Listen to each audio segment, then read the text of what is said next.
विद्यार्थी मित्र हो, आपण आज व्यक्तिगत नियंत्रण आणि निर्णय प्रक्रिया या प्रकरणामध्ये संपादित आशावाद या संकल्पनेविषयी चर्चा करणार आहोत. वास्तववादी पद्धतीनं पूर्ण नियंत्रित प्रस्थापित करण्याचा मार्ग म्हणजे संपादित आशावाद. ही संकल्पना मार्टिन सेलिग्मन यांनी 1992 मध्ये सांगितलेली आहे. मार्टिन सेलिग्मनच्या मते जीवनातील विविध घटना आपणास नियंत्रित करत नाहीत. त्या घटनाबद्दलचा व्यक्तीचा विश्वास असेल किंवा समजुती, श्रद्धा असतील, स्पष्टीकरण, प्रतिक्रिया असतील, तर ह्या सगळ्यांचा आपल्या जीवनावर परिणाम होत असतो. आता सेलिग्मनच्या मते संपादित आशावाद म्हणजे चांगल्या आणि वाईट घटना स्पष्ट करण्याचा मार्ग की जो संवेदित नियंत्रण आणि समायोजनात्मक प्रतिक्रिया वाढवतो. या संकल्पनेमध्ये घटनांच्या स्पष्टीकरणावर भर दिलेला आहे. घडणाऱ्या घटनांचं योग्य स्पष्टीकरण करून नियंत्रणामध्ये आणि समायोजनात्मक प्रतिक्रियामध्ये सुधारणा करणे ही या संकल्पनेची मध्यवर्ती कल्पना आहे. आणि हे उद्दिष्ट आपल्याला साध्य करायचं असेल तर व्यक्तीनं तिच्या स्पष्टीकरणाच्या शैलीमध्ये बदल केला पाहिजे, सुधारणा केली पाहिजे. म्हणजे एकंदरीत आपल्या सभोवताली घडणाऱ्या घटनांचं स्वतःच्या संदर्भात व्यक्ती कसं स्पष्टीकरण करते हे अतिशय महत्त्वाचं आहे. आपण त्याकडं बघतो कसं, त्याचा अन्वयार्थ कसा घेतो हे अतिशय त्यामध्ये महत्त्वाचं आहे. म्हणजे एखादा पाण्यानं अर्धा ग्लास भरलेला आपण बघितला, तो अर्धा रिकामी आहे म्हणायचं की भरलेला आहे म्हणायचं. तर भरलेला आहे, अर्धा ग्लास भरलेला आहे हे आशावादाचं लक्षण आपल्याला म्हणता येईल. आता आशावादाचं प्रशिक्षण जे आहे, व्यक्ती घडलेल्या घटनांचं स्पष्टीकरण कोणत्या दृष्टिकोनातून करते यावर त्याचा आशावाद किंवा निराशावाद अवलंबून असतो, किंवा ऋणात्मकता किंवा धनात्मकता ही त्याच्यावरती अवलंबून असते. म्हणजे व्यक्तीच्या स्पष्टीकरण करण्याची शैली आपल्याला सुधारावी लागेल. म्हणजे स्पष्टीकरणाच्या शैलीमध्ये जर करता ऋणात्मकता त्यातली कमी केली तर व्यक्तीला होणारा त्रास कमी होतो आणि त्यामुळं त्यातली ऋणात्मकता कमी करणं आणि सकारात्मक दृष्टिकोनातून ते स्पष्टीकरण करणं हे अतिशय महत्त्वाचं आहे. आणि आशावादी स्पष्टीकरण शैली जी आहे तर त्याचे बरेच फायदे आहेत. संपादित आशावादाचे बरेच फायदे आहेत, त्याचबरोबर धोकेसुद्धा त्याचे आहेत. म्हणजे आपल्या विश्वासामध्ये बदल करत असताना व्यक्ती अपयशाची जबाबदारी टाळण्याचा प्रयत्न करत असते.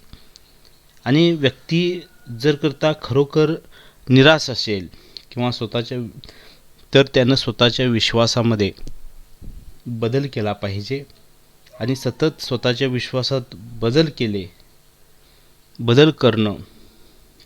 बदल केले पाहिजे असं सेलिग्मनचं मत आहे. सेलिग्मन असंही म्हणतो की संपादित आशावाद म्हणजे बिनशर्त निरपेक्ष आशावाद नाही. सर्व परिस्थितीत आशावाद आंधळेपणाने बाळगावा असंही नाही. हा लवचिक आशावाद असला पाहिजे, म्हणजे तो ठराविक परिस्थितीत तुलनेने अधिक किंवा बरोबर असू शकतो. म्हणजे आशावादी स्पष्टीकरण शैली केव्हा योग्य ठरते, कोणत्या परिस्थितीमध्ये, तर त्यांनी त्यामध्ये स्पष्टीकरण केलेलं आहे की जेव्हा विशिष्ट परिस्थिती अशी असते की ज्यावेळी व्यक्तीच्या कर्तृत्वाचा, संपादनाचा संबंध आहे, तिथं आशावादी राहणं हे आवश्यक असतं किंवा फायदेशीरही असतं. उदाहरणार्थ एखादा सामना जिंकायचा असेल किंवा आपल्याला कामाच्या ठिकाणी बढती मिळायची असेल तर आशावाद हा उपयोगी ठरत असतो.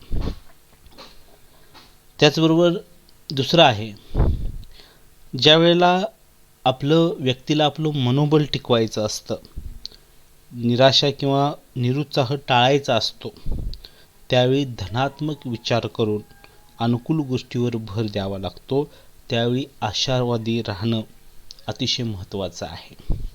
तिसरं आहे, जर करता व्यक्ती प्रचंड ताणतणावाखाली असेल तर शारीरिक आरोग्य आपलं धोक्यात येतं आणि अशा परिस्थितीत आपण आशावादी राहणं हे अपर्यायी आहे. म्हणजे ताणतणावात्मक परिस्थितीमध्ये आपण आशावादी असलं पाहिजे.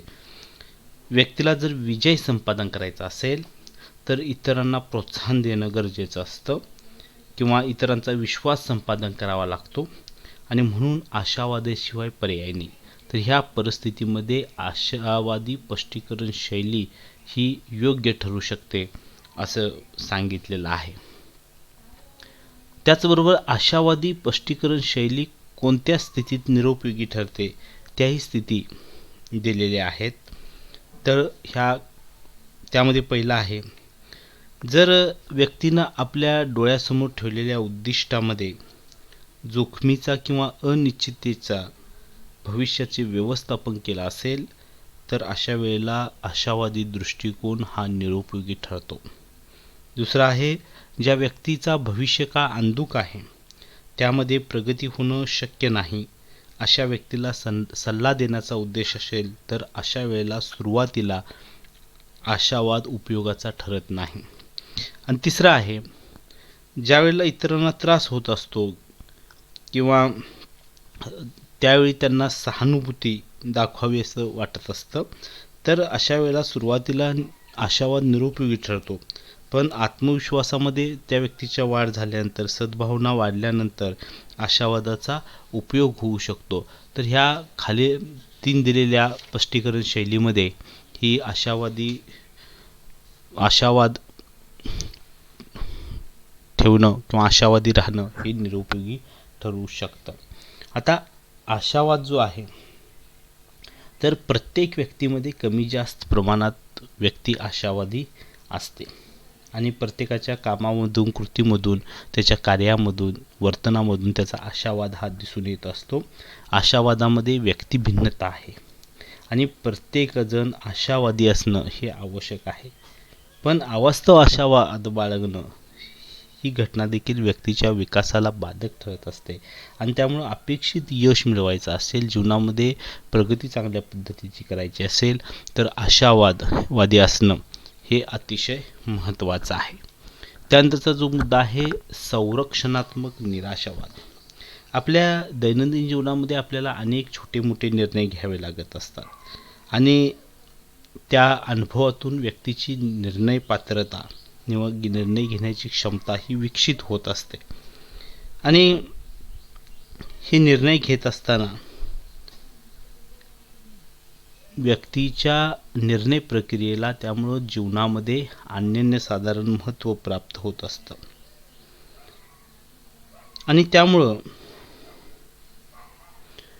आयुष्यात माघार घेता येणं हेही अतिशय महत्त्वाचं मानलं जातं की प्रत्येक प्रसंगाला आपण धाडसानं सामोरं जाणं हे जरी खरं असलं तरी आपण कुठं थांबलं पाहिजे, केव्हा थांबलं पाहिजे किंवा केव्हा माघार घेतली पाहिजे याचाही विचार जीवनामध्ये आपण केला पाहिजे. अत्यंत आवश्यक असणाऱ्या ज्या गोष्टी, अशक्य वाटणाऱ्या गोष्टी प्रयत्न करूनही त्यामध्ये यश मिळत नसेल तर माघार घेणं केव्हाही उपयुक्त ठरत असतं आणि हे आपल्याला जमलं पाहिजे.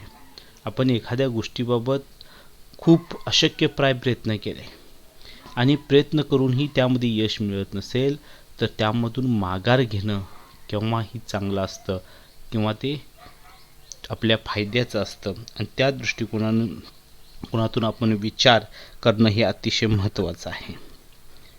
आता आपण एखाद्या गोष्टीचा आपण ती गोष्ट पूर्ण करू शकणार नाही, त्याचा पाठपुरावा करणं आपल्याला जमणार नाही, कितीही प्रयत्न केले तरी अपयश येणार, अशी मनाची पूर्वतयारी करून ठेवणं म्हणजे संरक्षणात्मक निराशावाद. म्हणजे एखाद्या मोठ्या धोक्यापासून किंवा नुकसानीपासून स्वतःचं रक्षण यामुळं करून घेता येतं. वास्तवाचं भान ठेवता आल्यामुळं किंवा परिस्थिती हेतुता ओळखता आल्यामुळं, माघार घेतल्यामुळं भविष्यातील येणारं नैराश्य किंवा नुकसान आपल्याला टाळता येतं, त्यावर आपल्याला मात करता येते. म्हणजे आपल्याला यश मिळणार नाही किंवा यश मिळवणं खूप कठीण आहे अशा प्रकारचं कमीत कमी अपेक्षा ठेवणं व प्रतिकूल तेच घडेल अशी बैठक तयार करून ठेवणं आपली किंवा विचार तसा करून ठेवणं हे संरक्षणात्मक निराशावादाचं लक्षण असलेलं आपल्याला पाहायला मिळतं. म्हणजे संरक्षणात्मक निराशावाद जो आहे तर आपल्याला संभाव्य ज्या चिंता, ताणतणाव किंवा नैराश्य येणार आहे तर त्यापासून आपल्याला मुक्ती मिळवता येते. यशाची अपेक्षा न ठेवल्यानं अपेक्षाभंगाचं जे दुःख आहे ते आपल्याला होत नाही किंवा कमी करता येतं. म्हणजे संरक्षणात्मक निराशावाद हा उपयुक्त ठरतो काय, तर याचं उत्तर होय किंवा नाही अशा दोन प्रकारे देणं हे शक्य नाही. कारण निराशावादाचे जसे फायदे आहेत तसे अनेक तोटेसुद्धा असलेले पाहायला मिळतात. म्हणजे निराशावादाचं धोरण आपण किती केव्हा आणि कसं वापरतो यावर फायद्या तोट्याचा हिशोब हा अवलंबून असतो आणि त्यामुळं परिणामांची तीव्रता, दाहकता बघूनच आपल्याला याबाबतचा निर्णय घ्यावा लागत असतो. म्हणजे आपण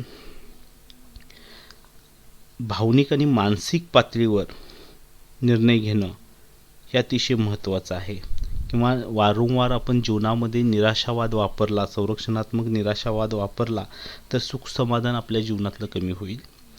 आपण आपल्या नजरेतून आपली प्रतिष्ठा, मान सन्मान कमी होतो, आत्मसन्मान कमी होतो आणि त्यामुळं म्हणजे तात्पुरत्या स्वरूपात आपण चिंता, नैराश्य जरी कमी करत असू तरी दीर्घकाळ येणाऱ्या ताणतणाव, चिंता यामुळं मनुष्याचं व्यक्तिमत्त्वाचं संतुलन बिघडत असतं आणि त्यामुळं केवळ अपवादात्मक परिस्थितीमध्येच ह्या संरक्षणात्मक निराशावादाचा वापर केला तर आपल्याला त्याचा निश्चित उपयोग होऊ शकतो. आणि त्या दृष्टिकोनातून जीवनामध्ये आपण संरक्षणात्मक निराशावादाचा वापर केला पाहिजे. धन्यवाद.